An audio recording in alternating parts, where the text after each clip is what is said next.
Hello ਜੀ, ਨਮਸਤੇ, ਸਤਿ ਸ਼੍ਰੀ ਅਕਾਲ, ਸਲਾਮ, ਰਾਮ ਰਾਮ। ਤੁਹਾਡਾ ਆਪਣੀ ਗਰਗ ਫੈਮਿਲੀ ਚੈਨਲ 'ਤੇ ਸਵਾਗਤ ਹੈ। ਅੱਜ ਆਪਾਂ ਤੁਹਾਡੇ ਨਾਲ ਸ਼ੇਅਰ ਕਰਾਂਗੇ ਜੀ, ਕਿਉਂਕਿ ਅੱਜ ਕੱਲ੍ਹ ਮੌਸਮ ਬਹੁਤ ਖ਼ਰਾਬ ਚੱਲ ਰਿਹਾ ਹੈ। ਹਰ ਇੱਕ ਨੂੰ ਰੇਸ਼ਾ ਜ਼ੁਕਾਮ ਹੋ ਰਿਹਾ ਹੈ, ਖੰਘ ਹੋ ਰਹੀ ਹੈ ਜੀ, ਬਹੁਤ ਜ਼ਿਆਦਾ ਰੇਸ਼ਾ ਜ਼ੁਕਾਮ ਚੱਲ ਰਿਹਾ ਹੈ। ਮੌਸਮ ਥੋੜ੍ਹਾ ਜਿਹਾ ਖ਼ਰਾਬ ਹੈ ਜੀ ਹੁਣ, ਉਸ ਲਈ ਆਪਾਂ ਘਰ ਵਿੱਚ ਹੀ ਬਣਾ ਕੇ ਕਰਾਂਗੇ ਜੀ। ਬਹੁਤ ਹੀ ਵਧੀਆ ਰੇਸ਼ੇ ਤੋਂ ਰਾਹਤ ਮਿਲਣ ਲਈ ਹਲਵਾ, ਜੋ ਕਿ ਆਪਾਂ ਦਵਾਈ ਦੀ ਨਹੀਂ ਜ਼ਰੂਰਤ ਨਹੀਂ ਪੈਣੀ ਜੀ। ਦਵਾਈਆਂ ਨਾਲ ਬਹੁਤ ਜ਼ਿਆਦਾ ਸਾਈਡ ਇਫੈਕਟ ਹੁੰਦੇ ਨੇ ਅਤੇ ਹਰ ਇੱਕ ਨੂੰ ਤੇਜ਼ਾਬ ਬਣ ਜਾਂਦਾ ਜੀ ਦਵਾਈ ਲੈਣ ਤੋਂ ਬਾਅਦ। ਅਤੇ ਆਪਾਂ ਘਰ ਵਿੱਚ ਹੀ ਬਹੁਤ ਹੀ ਵਧੀਆ ਤਰੀਕੇ ਨਾਲ ਬੇਸਣ ਅਤੇ ਹਲਦੀ ਦਾ ਇੱਕ ਘਰੇਲੂ ਨੁਸਖੇ ਤਿਆਰ ਕਰਾਂਗੇ ਜੀ, ਰੇਸ਼ੇ ਜ਼ੁਕਾਮ ਦਾ ਇਲਾਜ। ਅਤੇ ਇੱਧਰ ਆਪਾਂ ਘਿਓ ਗਰਮ ਹੋਣ ਲਈ ਰੱਖ ਦਿੱਤਾ ਜੀ, ਅਤੇ ਇਸ ਨੂੰ ਬੱਚੇ ਵੀ ਬਹੁਤ ਖੁਸ਼ ਹੋ ਕੇ ਖਾ ਲੈਣਗੇ ਜੀ। ਦਵਾਈ ਕਈ ਵਾਰ ਬੱਚੇ ਨਹੀਂ ਲੈਂਦੇ, ਅਤੇ ਵੱਡੇ ਬੱਚੇ ਸਭ ਖਾ ਸਕਦੇ ਆ ਜੀ ਇਸ ਤਰ੍ਹਾਂ ਬਣਾ ਕੇ। ਚਲੋ ਜੀ, ਆਪਣਾ ਘਿਓ ਗਰਮ ਹੋ ਰਿਹਾ ਹੈ। ਇੱਧਰ ਆਪਾਂ ਅੱਧੀ ਕੌਲੀ ਲੈ ਲਈ ਹੈ ਜੀ ਬੇਸਣ ਦੀ।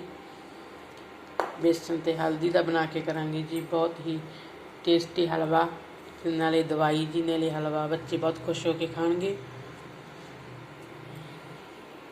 ਲਓ ਜੀ, ਘਿਓ ਆਪਣਾ ਗਰਮ ਹੋ ਗਿਆ। ਹੁਣ ਆਪਾਂ ਇਸ ਵਿੱਚ ਪਾਵਾਂਗੇ ਬੇਸਣ।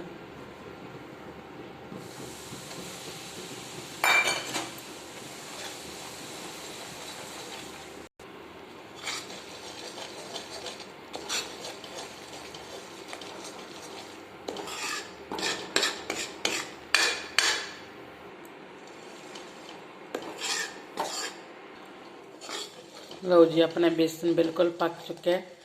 ਇਸੇ ਤਰ੍ਹਾਂ ਹੀ ਚੰਗੀ ਤਰ੍ਹਾਂ ਹੀ ਆਪਾਂ ਬੇਸਣ ਨੂੰ ਪਕਾਉਣਾ ਹੈ ਜੀ। ਹੁਣ ਆਪਾਂ ਇਸ ਵਿੱਚ ਪਾਵਾਂਗੇ ਜੀ ਇੱਕ ਚੁਟਕੀ ਹਲਦੀ ਦੀ, ਚੀਨੀ, ਮਿਕਸ ਕਰ ਲਾਂਗੇ ਜੀ ਆਪਾਂ ਇਹਦੇ ਵਿੱਚ।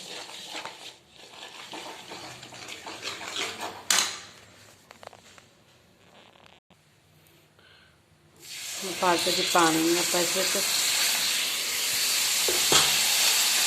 ਪਾਣੀ ਪਾ ਕੇ ਚੰਗੀ ਤਰ੍ਹਾਂ ਹਿਲਾ ਦੇਵਾਂਗੇ।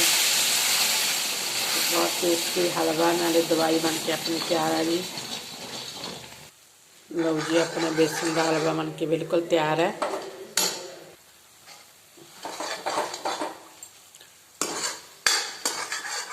ਲਓ ਜੀ, ਬਿਲਕੁਲ ਤਿਆਰ ਹੈ ਹਲਵਾ।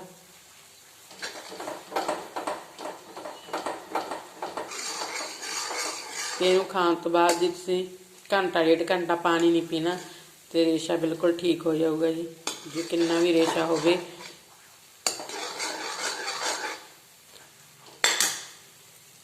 ਲਓ ਜੀ, ਖਾ ਲਓ ਜੀ ਤੁਸੀਂ ਵੀ ਗਰਮਾ ਗਰਮ ਬੇਸਣ ਦਾ ਹਲਵਾ।